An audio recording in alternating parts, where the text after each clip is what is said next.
الحمد لله رب العالمين وصلى الله وسلم وبارك على نبينا محمد وعلى آله وصحبه أجمعين. Welcome, brothers and sisters. Assalamu alaikum wa rahmatullahi wa barakatuh. Welcome to our adult viewers. A very special welcome to our young adult viewers. Welcome to the program 30 Lessons from the Life of the Last Prophet sallallahu alaihi wasallam. Welcome to episode 19, Yathrib, a haven for Muslims and a home for Islam. Lesson 19, Yathrib, a haven for Muslims and a home for Islam. Brothers and sisters, a few times during our study, we have mentioned the city of Yathrib. It is the city where the Prophet's father, sallallahu alaihi wasallam, died. His maternal uncles lived, and where his mother took him for a visit when he was around 6 years old. It was a small oasis about 250 miles north of Mecca, and it would soon become a safe haven, and beyond that, a home for Islam and the Muslims. Soon after Al-Isra wal-Mi'raj, in the 10th year of the prophethood, pilgrimage, the Prophet met with 6 men from Yathrib, who after listening to him preach, when they returned to Yathrib, they conveyed the message to as many people as they could, and in the following year, during the pilgrimage, 12 more people came from Yathrib to meet with the Prophet and learn from him. They too converted and pledged their allegiance to the Prophet ﷺ and their commitment to worship none besides Allah, to neither steal, nor behave immorally, nor murder their infant children, nor spread slanders, nor disobey the Prophet's command. So they pledged to obey the Prophet ﷺ in anything that he commanded them to do. When they returned to Yathrib this time, the Prophet appointed one of his trusted companions, Mus'ab ibn Umair, to accompany them, to spread Islam among the non-Muslims of Yathrib, and to teach the new Muslims the Quran and the basics of their religion. Mus'ab ibn Umair was a very skilled preacher and a beautiful reciter of the Quran. He met with people in their homes, recited the Quran, and taught them the basics of Islam. He taught them the teachings of Islam, taught them what Islam stood for, what we believe in Islam, the rituals we perform, the morals of Islam, etc. By the grace of Allah, many people embraced Islam. Leaders of the 2 Arab tribes of Yathrib, Al-Aws wal-Khazraj, men and women, young and old, all embraced their religion with great enthusiasm and commitment. In the 12th, the Yathribite delegation of 70 men and 2 women to make a pledge of allegiance to the Prophet ﷺ, themselves to defend and protect him against all enemies, and to invite him and all of the Muslims to sanctuary in Yathrib, which would be thereafter renamed and forever known as Madinatun Nabi, the city of the Prophet, or Al-Madinah, the city for sure. The path was now paved for the persecuted followers of the Prophet ﷺ to migrate to the new home of Islam, and they did so in large numbers, to the point that shortly after the new sanctuary for Islam and for Muslims was established, pretty soon Mecca nearly became a ghost town, especially as it relates to the Muslims. Most of the Muslims had fled to Al-Madinah. But the Prophet ﷺ himself remained in Mecca, waiting for permission from Allah to migrate himself.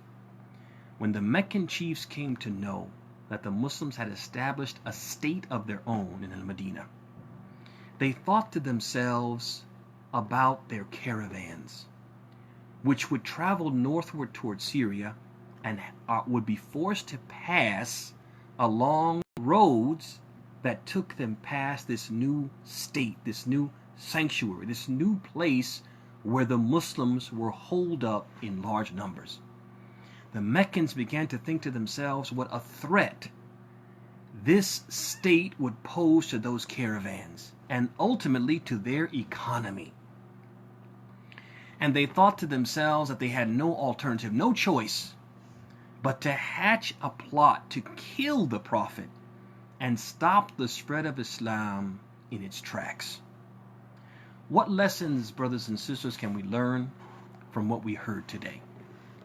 Number one, from the lessons, inviting people to Islam and spreading the message of Islam is everyone's responsibility in accordance with each person's capability.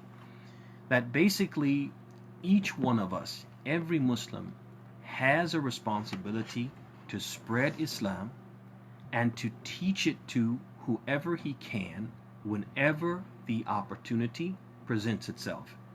And it is not the job of a specific group of people with specific qualifications. And the proof for this is that when in the story, when the Prophet ﷺ met those 6 men, those first 6 men, those 6 men went to Yathrib and immediately started telling other people what they had learned from the Prophet about Islam. And they didn't wait for the Prophet to come or for the Prophet to send someone who would be his representative. Rather, they themselves felt responsible to convey the message. And the Prophet even taught us in one of his hadith, he said, "Ballighu anni walau ayah." Convey from me the message of Islam, even if it is one sentence, whatever, convey it to others.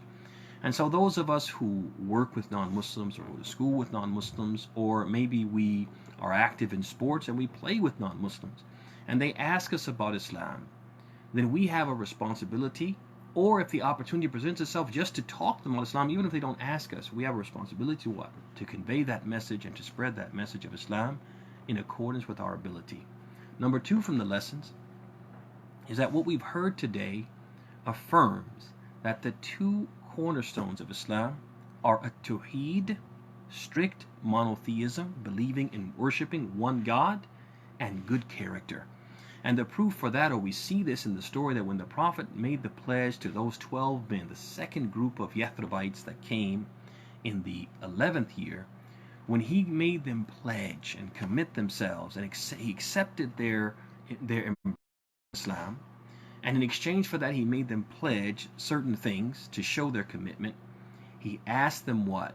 He asked them to pledge that they will worship no deity except Allah, or no deity besides Allah. And that's what? A tawheed. Made them pledge this, that you commit, that you won't associate partners with God in his worship. And the second thing, he told them not to steal, he told them not to spread slanders, he told them not to behave immorally, and all that's good character. And so you can 2 things that he emphasized most above all others was a tawheed and good character, which lets you know that this is the crux of Islam. If somebody asks you, tell me what is Islam in a sentence. Tell me what is Islam in a few short words. You say a tawheed, strict monotheism, and good character. That's what it is. And these are the 2 things that every Muslim should be focused on.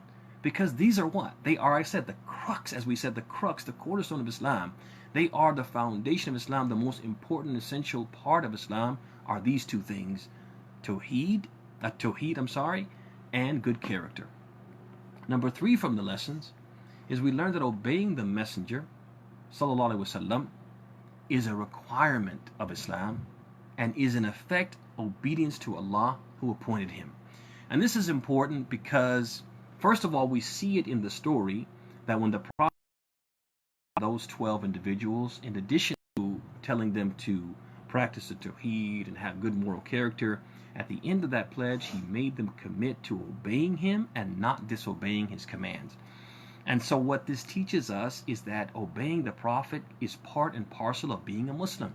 And it's not something which is optional, it's in fact a requirement. And this is important because in many cases, when Muslims are told about the hadith of the Prophet, that the Prophet said this or he told us to do that, many people will kind of shrug and say, they think if it doesn't come from the Quran, then we have the option to do it or not to do it. Or because it comes from the Prophet, it makes it sunnah. It makes it something which is simply recommended. But the fact of the matter is that when the Prophet commands us to do something, it's the same as if Allah has commanded us to do that thing. As Allah says in the Quran, مَن يُطِعِ الرَّسُولَ فَقَدْ أَطَاعَ اللَّهِ. Whoever obeys the Prophet or obeys the Messenger has in fact obeyed Allah. Number 4 from the lessons is that we learn the name of one of the Prophet's trusted companions, Mus'ab ibn Umair. And we also learned some of his virtues. Not all of them, because Mus'ab ibn Umair had many virtues. But we learned 2 of them. One, he was a very skilled and powerful and convincing preacher.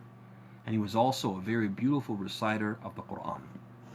Another lesson, number 5, is we learned how Yathrib, the city of Yathrib, became the city of Al-Madinah. And we learned that what Al-Madinah stands for is the city, which is short for Madinatun Nabi, the city of the Prophet. And number 6, and lastly from the lessons, is we learned the circumstances that led the pagans of Mecca to plot to kill the Prophet ﷺ. And we're going to learn more about that plot and how Allah foiled that plot. We'll learn about that inshallah ta'ala tomorrow. Before closing and concluding, I would like to remind our viewers of our question of the week. As you all know, in addition to having this study and learning what we can learn in 30 days about our Prophet ﷺ, we have also tried to incentivize attending and viewing and following the lessons by a question of the week competition, which entitles and makes a person a cash prize each week. And so we want to mention that question of the week, and remember, all answers should be submitted no later than Thursday evening, and we will announce the winner of this week's question of the week on Friday, inshallah ta'ala. That question is, what year of the prophethood is called Amul Huzn? And what we mean by the year of the prophethood, the prophet became the prophet at a certain point and remained the prophet and the messenger of Allah for 23 years. And each year is considered 1 year of prophethood. So the first year, when he first got the message, that's the first year of prophethood. 5 years later, the 5th year. 10 years later, the 10th year. So which year of prophethood is called Amul Huzn? And why is it called that? Which year of prophethood is called Amul Huzn? And why is it called that? And so that is our question of the week. Until we meet again tomorrow, we ask Allah subhanahu wa ta'ala to bless you, bless your houses, to bless your spouses, to bless your families, to bless your children, to bless your evening, to bless your iftar, to bless what remains of your month of Ramadan. We ask Allah subhanahu wa ta'ala to accept your fasting, your prayer, your dua, your dhikr, and all the acts of worship that you are doing to get close to Allah in this month. We ask Allah subhanahu wa ta'ala to make us from those who He will liberate from hellfire this month. And we ask Allah subhanahu wa ta'ala to make us from those who listen to the talk and follow the best of it, and from those who He teaches beneficial knowledge, and who He benefits with that knowledge by making us from those who put it into practice. هذا وصلى الله وسلم وبارك على نبي محمد وعلى آله وصحبه أجمعين والسلام عليكم ورحمة الله وبركاته.